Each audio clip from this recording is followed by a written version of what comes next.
What is up, everyone? Welcome back to the Star Wars Closet, where we dive deep into a galaxy far, far away. And today we have another Your Story Matters by my friend Kyber Forge. He did such a great job sharing his story, and I hope you are enjoying this series that will continue on as long as I can possibly do them. We have more already to go. We've had so many submit their stories to go out on the channel, to share their perspective on life and why Star Wars means so much to them, how it changed their life in a positive way. So really cool. This particular story is one of patience, I would say, one of believing in yourself no matter what and overcoming obstacles like depression and anxiety and all that stuff. He does a great job sharing his story. And so I'm super thankful for my friend Kyber for sharing. If you want to submit your story for consideration to be on the channel, email me TheStarWarsCloset@gmail.com. I've said before, but we get a lot of entries. And so please be patient as we go through all of them, but we will go through all of them. But go ahead and submit one. Like, comment, subscribe, all the things. Be a part of what we're doing here at the Star Wars Closet. I hope you all enjoy the story of my friend Kyber Forge.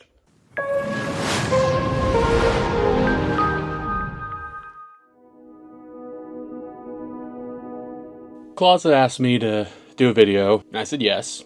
Wanted to do what Star Wars means to me, and it has taken me forever to do. I had one done, completely done, everything, and then a bunch of changes happened in my life, and Star Wars started meaning a lot more to me. This time last year, I was not in a good place. Things weren't going good in my life. Bills were piling up. My job it wasn't cutting it. We couldn't figure out how to keep our head above float, so we had to literally move in with our in-laws, which, not the proudest thing in the world. So I just needed to refocus my energy because it was depressing, not having your own space, feeling like you're in high school again, kind of, it's nothing against them, it's just the whole living at home aspect. Oddly, next thing I thought about was, maybe I'll plan for a Disney vacation, that's responsible.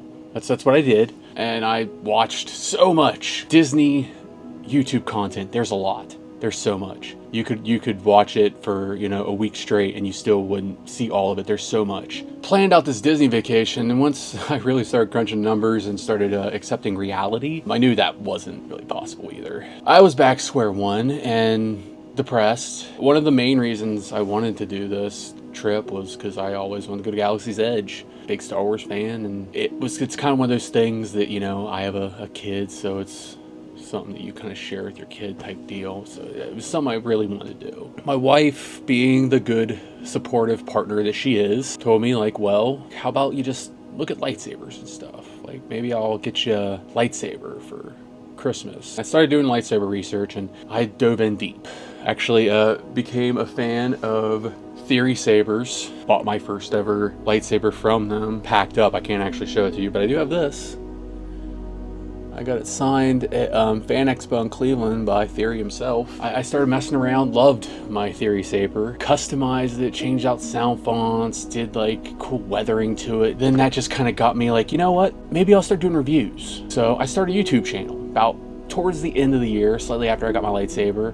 I remember I had a video the first week of the year this year, and I said at the end of the year, my goal is to get to 100 subscribers. I'm, as of now, 50 away from 1,000, so I kind of undercut myself. YouTube went really well. It felt good to do. I was so worried about putting myself out there because I'm not an extrovert. I'm an introvert pretending to be an extrovert. I was surprised just how well it worked, and I had a fellow YouTuber by the name of Star Wars Gazer approach me. He had me join a podcast with him and Star Wars Nerd. Then eventually it became a podcast with me and Star Wars Nerd, Wrath of Mandalore, and then occasionally Outpost Treasure Chest, occasionally Jungle Jedi, occasionally Brick Creations. As you can tell, this got me open to so many cool people. And another one that I'm filming the video for you right now, Star Wars Closet. I've met some of my best friends doing this stuff, and that's been great. I mean, that's been big pluses for mental health. That kind of was going well. I was digging it. Got into cards, and I have to thank Star Wars Sith for that one. Star Wars Sith 66 follow him on YouTube. He started doing streams of card sales. My very first card I ever bought was a Star Wars Celebration Darth Maul, numbered out of 199. Spent 15 bucks on it. My entire whatnot credit gone in a flash, and I love them. Now, a quick little side note. This wasn't like the first time I experienced cards. This was something deep within my DNA. When I was little, my dad and grandpa both owned card shops in the 80s and 90s. So like I literally, when I was a kid, got to I was handling 86 Jordans. It was things most little kids don't do. So I learned appreciation for cards. The market didn't do well and they got out of it kind of around the mid 90s. As I got older, I kind of forgot about it too. Once I bought cards and whatnot, it kind of just reignited. I remembered how much I loved cards. I remembered just how great this hobby was, and I was back in it. I was doing whatnot streams. I was buying cards everywhere, mostly Star Wars cards. But then I started getting back in sports cards because that was my first love. The first cards I ever got were sports cards. I collected them, had binders and binders and binders of these things. When I was a kid, so many King Griffey Jr.'s, Barry Larkins, Bo Jacksons,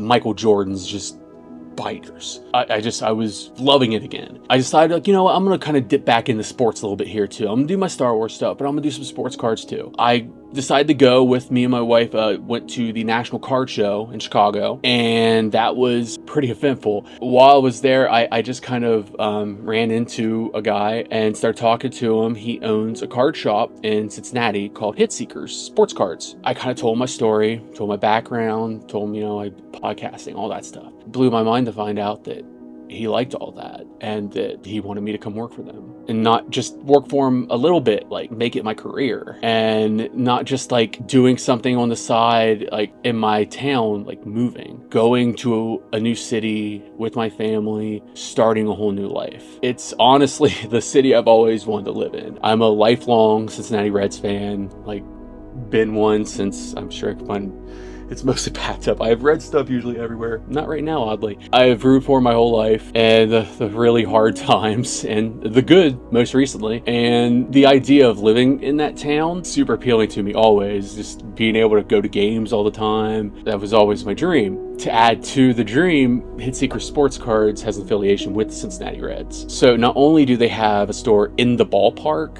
they do stuff with the Reds. So I mean, I couldn't ask for a more dream career. And it all got unlocked because of Star Wars and lightsabers and stuff like that.